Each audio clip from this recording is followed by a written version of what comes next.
The old general, having committed countless acts of slaughter, is foretold by a sage that his progeny shall not survive beyond the age of 20. He has but one son, the young General Han Linfeng. The sole remedy lies in marrying a woman reborn from a virtuous soul of 10 lifetimes, thereby securing her blessings for a peaceful conclusion. In a previous life, my cousin was married off in my stead, and I created a tumultuous scene at the wedding, adamantly declaring myself the legitimate daughter of the Wen family. The one predicted to be the virtuous soul of 10 lifetimes. Ultimately, with the old general's backing, I succeeded in marrying Han Linfeng. However, upon returning home, my cousin fell victim to robbers, suffering indignities that led to her demise, all while bearing 2 months' pregnancy. Enraged, my parents disowned me, expunging my name from the family lineage. Yet Han Linfeng remained steadfast in his affection, vowing to care for me eternally, which filled my heart with gratitude. But, as I entered my 2nd month of pregnancy, he cruelly cut open my abdomen, extracting our bloodied child. Do you not realize that Shuru carries my child? You have severed the bond of our family, condemning us to eternal separation, and yet you still harbor fantasies of birthing my flesh and blood? I hold no belief in retribution, nor do I care whether you are indeed the virtuous soul of 10 lifetimes. You have caused the death of my Shuru. I shall witness the depths of your malevolence. In that moment, I was mercilessly stripped of my heart, resulting in my demise. Upon opening my eyes, I found myself back on the day my cousin was wed in my place. Since you are so unable to discern good from evil, let us sever all ties once and for all. 1. Clad in a resplendent crimson bridal gown, I made my way directly to the general's residence. The guests surrounding me whispered and pointed, their gazes laden with curiosity. The venerable general, poised to partake in the ceremonial tea with his bride, caught sight of me at once. I knelt gracefully at a distance, neither servile nor defiant. General Han, I am Wen Linlang, the legitimate daughter of the Wen family, here to fulfill my betrothal. The general's brow furrowed, and he hastened down the steps to assist me. My parents, upon noticing my presence, were taken aback, rushing forward to shield me. Just as they prepared to speak, Han Linfeng descended the platform, kneeling before the general. Father, my heart belongs solely to Shuru. I wish to marry her alone. I do not heed prophecies. They are mere superstition. I shall turn 20 next year and live a prosperous life to prove it. Do not sacrifice my lifelong happiness for unfounded tales. With these words, I realized that Han Linfeng had also been reborn. In his previous life, he had merely cowered behind the general, following orders. This time, he stepped forth to defend the one he cherished. Though I was aware of his indifference towards me, the sight of my former husband stirred an unbearable ache within my heart. The general, incensed, raised his hand and struck Han Linfeng across the face.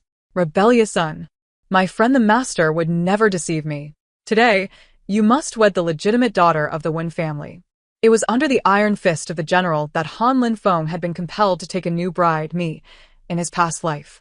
At this moment, when Shuru lifted her veil, tears brimming in her eyes as she knelt before her parents. Father, mother, I implore you to grant me my union with the young general. My sister does not love him.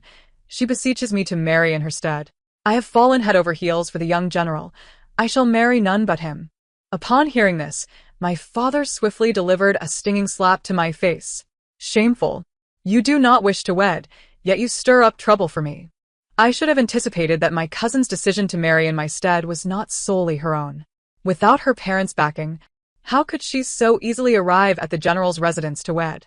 I had been frail since childhood, taken to a temple by my master at the tender age of 1. My stepmother, observing my parents' lack of sons, had presented her daughter to them for nurturing. My cousin was raised by them. It appeared that my blood ties paled in comparison to my parents' 18 years of nurturing Shuru.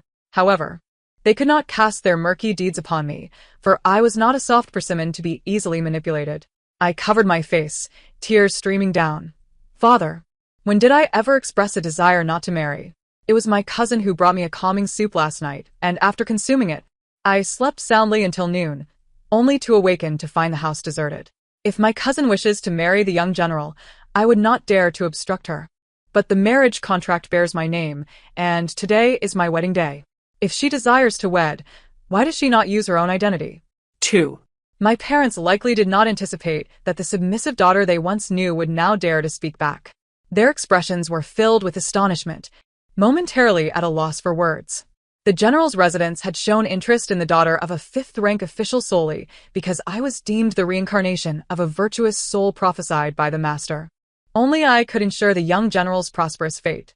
My cousin, wringing her red handkerchief and biting her crimson lip, stammered, "Sister, there are matters I had not intended to disclose. You told me last night that you had your heart set on another suitor and had already made a private vow. I could not bear to see you weeping, so I resolved to marry in your place. We have already performed 3 vows to heaven and earth, completing all rituals. To now retract my marriage would tarnish my reputation. I might as well die in despair." The spectators, upon hearing her words, regarded me with disdain and contempt. A noble lady, engaging in such scandalous behavior. No wonder she would dare to seize a wedding. An ordinary woman would weep at home rather than attempt to disrupt a union at the general's residence. To have privately pledged her troth yet still claim to wed the young general? Han Linfeng swiftly embraced the feigning cousin, vowing never to marry me. A triumphant smile graced her lips. I had merely intended to exploit this discord to delineate my boundaries with my parents and Han Linfeng. Little did I expect Wenshuru to publicly slander me in this manner. Henceforth, I would not hold back.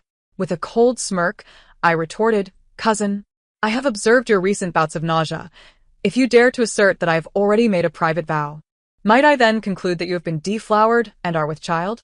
At once, Wenshuru's complexion drained of color, and Han Linfeng instinctively furrowed his brow. Whether I had made such a vow was ambiguous. However, your condition could easily be ascertained by a physician. Is there a doctor present who would be willing to assist? Should I be mistaken, I would willingly kneel before my cousin to apologize. Immediately, a hand was raised. "I can examine the bride for signs of pregnancy." "I am at your service, General." Panic overtook Wenshuru, and she instinctively recoiled behind Han Linfeng. Just as the elder physician prepared to approach and examine Wenshuru, the general bellowed, "Nonsense." The physician promptly retreated to his original position. The general's piercing gaze swept over the assembly, his presence emanating authority born from a life steeped in bloodshed. Silence enveloped the room. The general spoke with unwavering conviction. "Today, I care not for private vows or pregnancies. My son shall marry only the legitimate daughter of the Wen family." With that, he turned his gaze directly upon Wenshuru. "Since you are a cousin of the Wen family, you shall retire to partake in the feast." Upon hearing this, Wenshuru, already in tears, clung to Han Linfeng's arm. Nearly collapsing, Han Linfeng knelt once more. "Father, I will marry no one but Wenshuru. If I cannot be with the one I love in this life, what meaning does living hold? I would rather die." The general, infuriated, clutched his chest and cursed, "You ungrateful wretch." My father, gritting his teeth, addressed the general with a bow. "General, I must confess, you are unaware of certain truths. Although it is publicly stated that Wenshuru is the child raised by my sister, she is, in fact, our own flesh and blood." My mother, upon hearing this, nodded vigorously. "Indeed, Wenshuru is the legitimate daughter of the Wen family. This Wen Linlang is but an adopted child." Relief was palpable on Wenshuru's face. Han Linfeng, despite knowing the truth, pressed his lips tightly together. "Years ago, we had given birth to her. My sister, seeing her joy, took her to raise. It was only when she was 2 years old that she was returned to us. Otherwise, how could she bear the Wen surname? This Wen Linlang is the daughter of a dear friend. We have merely been caretakers. She had only recently come to dwell with us, and the neighbors could attest to this." 3. I was taken aback by the lengths my parents would go to protect Wenshuru. They would even exchange our identities. Just how dearly did they cherish her? The general, astonished, could hardly fathom the truth. For a moment, he was speechless. One by one, voices began to emerge from the crowd. "The Lord Wen speaks the truth. Wenshuru has indeed grown up in the Wen household, while this Wen Linlang has only recently arrived. I too could attest that Wenshuru was the one we had watched grow up, and she indeed resembled the legitimate daughter of the Wen family. In an instant, I transformed from the legitimate daughter of the Wen family to their adopted daughter, a status confirmed by my own parents. Biting my lip fiercely, the metallic taste of blood flooded my mouth, yet I regained a semblance of composure. This was not the time for sorrow. They were unworthy of my emotional turmoil. I needed to remember the purpose of my presence here. Raising my head, I caught sight of my parents' evasive eyes. In light of this, I would sever ties with the Wynn family today, declaring that from this day forth, we are no longer connected in life or death. I implore all present to witness this. What do you mean? My parents exclaimed simultaneously. I wish to sever our relationship. I reiterated coldly. I will not allow it. My father exclaimed, waving his sleeve in indignation. Their insistence on distancing themselves from me, labeling me as the daughter of a friend, perplexed me. Now that I had chosen to comply with their wishes and decisively cut ties, why were they displeased? I am but the daughter of an old acquaintance, not your own flesh and blood. Why must you insist on keeping me by your side? Where shall you go upon leaving the Wynn residence? My dear child, today's circumstances compel us. In the future, we shall treat you generously, ensuring that you, as our adopted daughter, do not suffer. My mother gazed at me with tear-filled eyes, offering her heartfelt consolation. To my surprise, Han Lin Feng chose this moment to speak. As a frail woman unfamiliar with the ways of Bianjing, it would be wise for you to remain at the Wynn family estate. If you truly wish to marry me, once Shuru bears a child, I shall take you as a concubine. Shuru is known for her generosity and compassion, and she will not make things difficult for you. When Shuru regarded me with a sorrowful gaze, I truly could not fathom the audacity of Han Lin Feng. The vengeance for my child's tragic demise in the previous life remains unfulfilled, and now he expects to take me as a concubine in this life? Such a delusion. I would rather marry a farmer than become a noble concubine. I bit out those 8 words defiantly. Han Lin Feng's expression darkened, his gaze fixed on me with disappointment. Just as we found ourselves at an impasse, a nonchalant voice interjected, suggesting that there was no need for such a dramatic severance of ties. I looked up to find myself meeting the gaze of Gu Qinbei, the heir of the Huai Wang. He observed me with a teasing glint in his eye. As the saying goes, a married daughter is like spilled water. You might as well find someone to marry. To be honest, I had considered marriage, but after being betrayed by Han Lin Feng in my previous life, I had lost all faith in the institution. In my hesitation, the young lord declared, "This prince is in need of a princess. You seem like a suitable adopted daughter. Why not marry me?" I was taken aback by the earnestness in Gu Qinbei's eyes. Who could forget that he was known for his flirtations and frequent visits to brothels? At 28, he had failed to find a suitable noblewoman willing to wed him. Just as I was about to refuse, the young lord insisted. It would be a great honor for the young lady. Why not arrange a time to visit my humble abode? My father, with a beaming smile, readily accepted. I did not ask you, I asked her. Gu Qinbei remained unflinching, not even bothering to glance at my father. His fan pointed directly at me. I refuse. I will not marry. The words escaped my lips unbidden. For my father, enraged by my defiance and refusal of a royal suitor, raised his hand to strike me. I closed my eyes, yet the slap never came. When I opened them, I saw Gu Qinbei firmly gripping my father's wrist. Lord Wen, how generous of you, to be so willing to part with your own daughter. My father sheepishly lowered his hand. Young lord, this is the general's residence, not a brothel for your amusements. Han Lin Feng remarked coldly. Who says I'm here for amusement? If she agrees to marry me, I shall wed her tomorrow. I want to see if the prophecy holds true, whether you will live to see another day. Gu Qinbei's flippant demeanor only served to darken Han Lin Feng's expression. However, I had no desire to entangle myself further with him, turning to return home. Upon arriving, I discovered the front door ajar. Clearly, a robber had already paid a visit. In my previous life, I found it peculiar that a robber dared to approach an official's residence, and this time, I yearned to uncover the truth. Just as I was about to step inside, a deep voice called from behind, "My lady, I've missed you dearly these past days." A pair of large hands seized my shoulders. I instinctively screamed, "Help! Help!" In an instant, the man was hurled away. Turning, I saw Gu Qinbei pinning the brute down. His demeanor transformed from that of a carefree rogue to one of righteous authority. In broad daylight, you dare to harm the daughter of an official? Do you seek death? Please spare me. I came looking for my fiancée, the young lady of the Wen family, Wen Shuru. I gestured for Gu Qinbei to release him. Was this the robber who had killed my sister in the past? After conversing with the man, I realized Wen Shuru had orchestrated a grand scheme. A plan began to take shape in my mind, and after discussing it with the brute, we reached a mutual agreement. Gu Qinbei regarded me with newfound respect, clearly surprised that even the most benevolent of souls could devise such a flawless scheme to harm others. How did you know of my affairs? I felt gratitude swell within me for his escort home, my tone softening. Have you truly considered becoming my princess? Marrying me means you will learn everything. I am fully prepared, only lacking a bride. Gu Qinbei resumed his nonchalant demeanor. If you dare to marry, I shall dare to wed.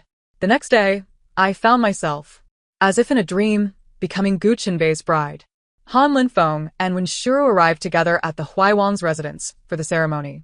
Wen Shuru appeared radiant with joy. Upon seeing Gu Qinbei, Han Linfeng disdainfully remarked, I told you that prophecy was nonsense.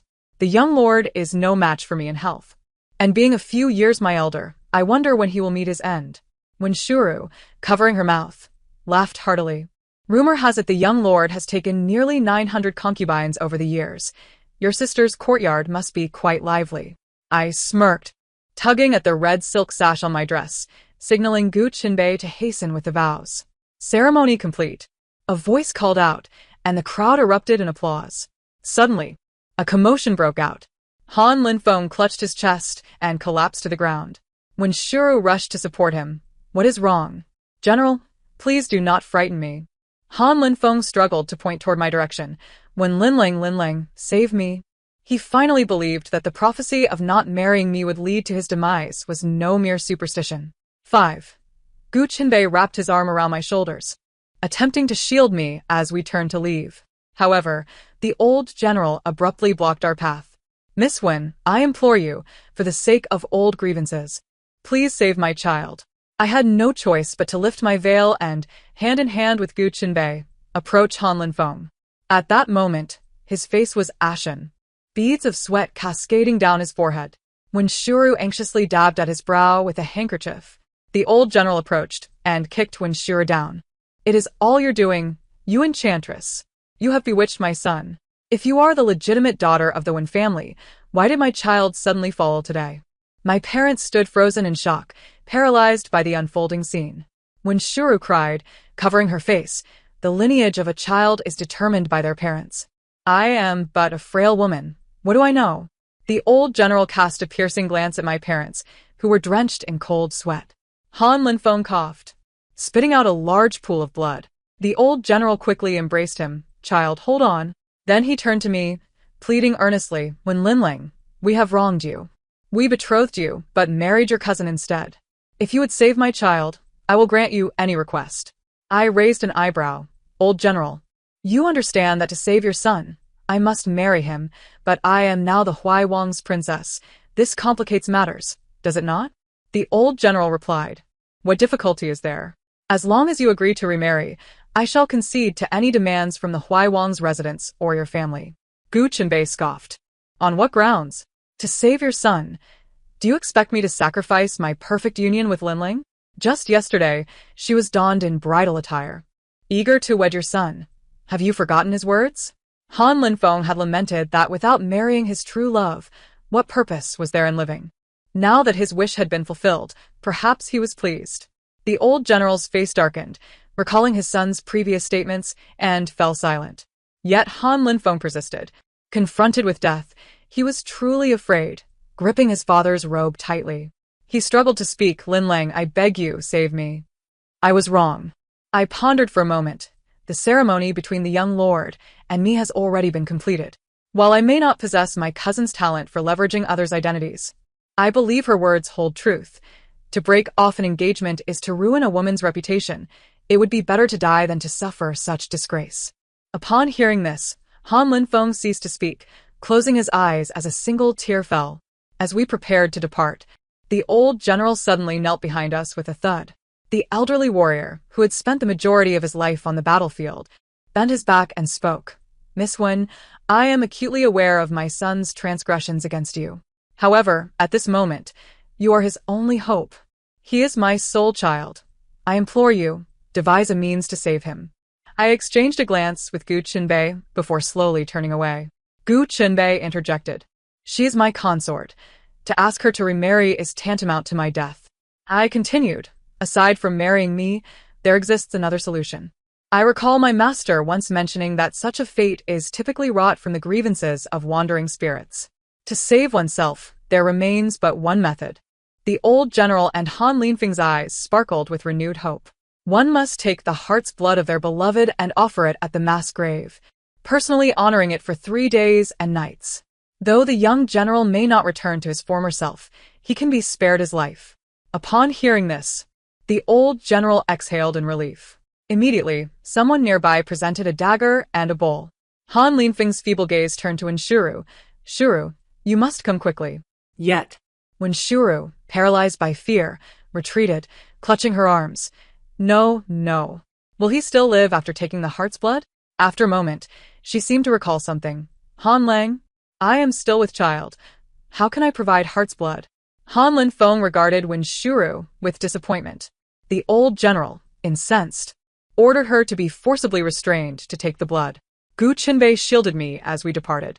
As Han Linfeng observed my retreating figure, memories of our past life flooded his mind. My meticulous care during his illness, his frequent temper tantrums, believing I hindered his lifelong bond with Wenshuru. Often, when he saw the meals I prepared for him, he would unleash his fury, discarding them entirely. He humiliated me, claiming my cooking was fit only for dogs. I toiled to perfect my culinary skills, often scalding my fingers. There was a time when Han Linfeng himself fell ill, enduring 3 days and nights of relentless fever. The physician warned that if it persisted, dire consequences would ensue. It was I who doused him with cold water to bring down his temperature, holding him close until he cooled down.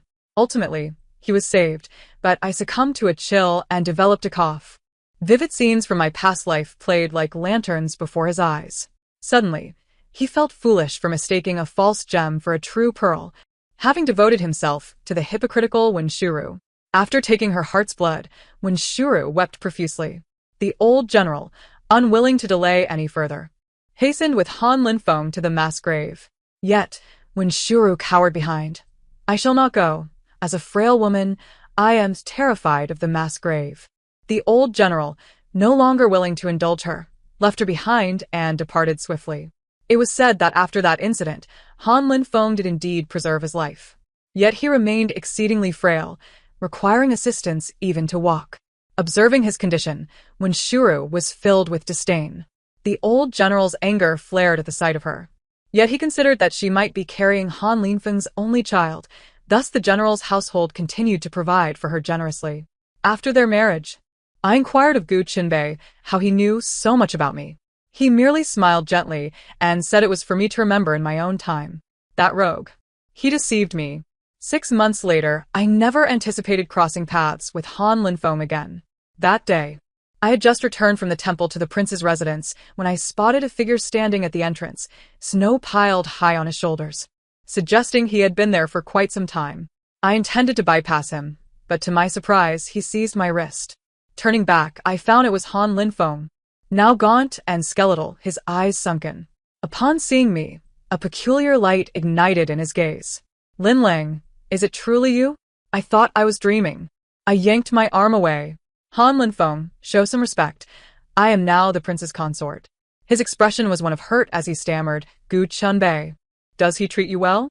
Hearing this name brought a smile to my lips. My marriage to him was merely a means to escape the Wen family, to distance myself from my heartless parents. I discovered that he was not the debauched scion the world painted him to be. His father, the Huai Wang, was feared by the emperor, forcing him into a facade of propriety. He often lingered in brothels, yet only encountered virtuous courtesans. The so-called concubines remained in the manor, serving as maidservants. With this revelation, I met his gaze directly. My husband treats me exceedingly well. Han Linfeng appeared visibly crushed, stumbling as he did so. I ignored him, preparing to enter the residence, but he grasped my sleeve tightly, saying, Lin Lang, I miss you. I could scarcely believe my ears. Furrowing my brow, I pulled my sleeve back. Young general, have you had too much to drink? Your wife is near her time.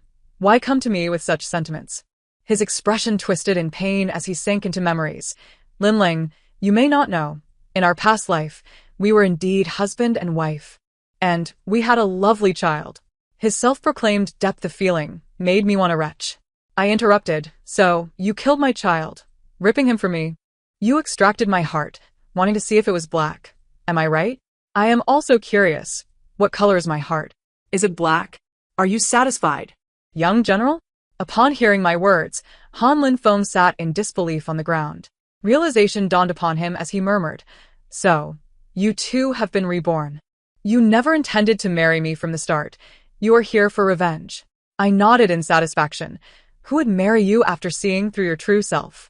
I am a virtuous person, not a fool. At that moment, an unexpected figure entered my line of sight, swiftly positioning himself between Han Linfeng and me. Upon closer inspection, it was Gu Chunbei, his face a mask of controlled fury as he glared at Han Linfeng. "What do you want now, Spectre? Do you wish to steal my wife?" I found his protective demeanor amusing and tugged at his sleeve. "I bought you some red date and hibiscus cake. Let us go eat. You should not wander off like this. I worry for you." Han Linfeng watched as I leaned into Gu Chunbei's embrace, his eyes reddening. It dawned on me that everything had irrevocably changed. I turned back to Han Linfeng, a smile gracing my lips. "The grand gift I promised you is on its way. It will surely astonish you." Before long, a grave incident unfolded in Bianjing. On the night of the general's wife giving birth, robbers broke into the residence. Chaos ensued. When Shuru struggled to deliver her child, while the physician and midwife, alarmed by the increasing bloodshed, were in a state of panic. The old general fought valiantly alongside the household soldiers. The robber leader shouted, "That is my child. You, general's household, have taken my wife, and now seek to take my child?" The old general, stricken with fury, nearly collapsed, only to be supported away by nearby soldiers. The robbers stormed into the room where Shuru was giving birth, causing the physician, midwife, and maidservants to scatter in fear. Trembling with terror, Shuru cried out, "Do not come any closer." The robber leader, grinning maliciously, responded, "My dear, we meet again. Please do not approach. This is our child." She pleaded, "How could I not come? You deceived me, masquerading as a nobleman. I never loved you. I was ensnared by your charms. Now I am the general's wife. Leave, and I can offer you wealth. Anim Fing, sabe me. Save me and the child." When Shuru screamed in anguish. Unbeknownst to her, Han Linfeng had struggled to the door, initially intent on risking everything to save them both. However, upon hearing her words, his belief shattered. This child was not his. Weakness overtook him, and he collapsed to the ground. Then, screams echoed from within. When Shuru's abdomen was brutally opened, and the cries of the child echoed in the air. The robbers erupted in cheers. They seized the child and swiftly made their escape. It was only upon encountering that bandit that I learned my cousin was, in fact, carrying his child. He genuinely yearned for the infant. However, once my cousin discovered his true identity, she ceased all contact with him, prompting him to take desperate measures to seek her out. Thus, I divulged to him whom my cousin had married and when she was due, urging him to reclaim his child. The old general was roused from his slumber. Yet Han Linfeng appeared utterly dazed. Upon learning the circumstances, the general bellowed, "The Wen family has gone too far." In a fit of rage, he submitted 3 memorials to impeach my father. The old general was already a venerable figure across 3 dynasties, and the emperor took this matter very seriously. To appease the veteran statesman, my father was ultimately imprisoned. When my mother sought me out, I was leisurely brewing pear blossom tea in the courtyard. I made her stand for 3 hours before I lazily emerged to meet her. "Linling, I beg you, you are now the crown prince's consort. Only you can save your father," my mother implored, her eyes reddened with urgency. I replied, "If you could spare some silver. Wouldn't it make your father's time in prison more bearable? Why must you plead with me? I am merely your adopted daughter."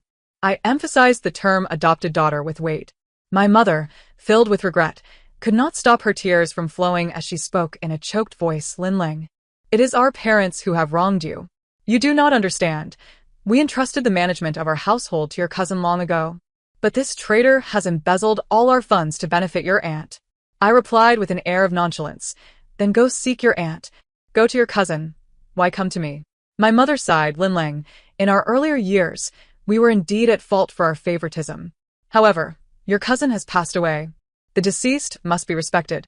Your aunt's family has long absconded with the silver, and I am left with no choice but to implore you. Only you can intercede with your father." I exhaled a heavy sigh, rising in resignation. I could not bring myself to ignore them. I made my way to the small treasury prepared for me by Gu Qinbei. This was his gift, his entire fortune, untouched until now. Upon opening it, I was taken aback to find a porcelain doll within. I picked it up and examined it closely. It was indeed he. No wonder he knew so much about me. I casually handed 1,000 taels of silver to my mother. As your adopted daughter, this is all I can offer. I cannot assist further. Do not come to me again. I shall pretend I have no parents who exhibit such favoritism. With that, I hurried to Gu Qinbei's study. At that moment, he seemed engrossed in his work, wielding a brush to sketch. I could think of nothing else and rushed into his embrace. Gu Qinbei exclaimed with delight. What brings you here? You must be careful. Rushing like this could endanger the baby. I lifted the porcelain doll, saying, Is this you, you little snot? He beamed brilliantly. At last, you remember me. In our childhood at the temple, there had been a little boy who often cried, and I would always try to comfort him. Yet, he remained obstinate, crying incessantly.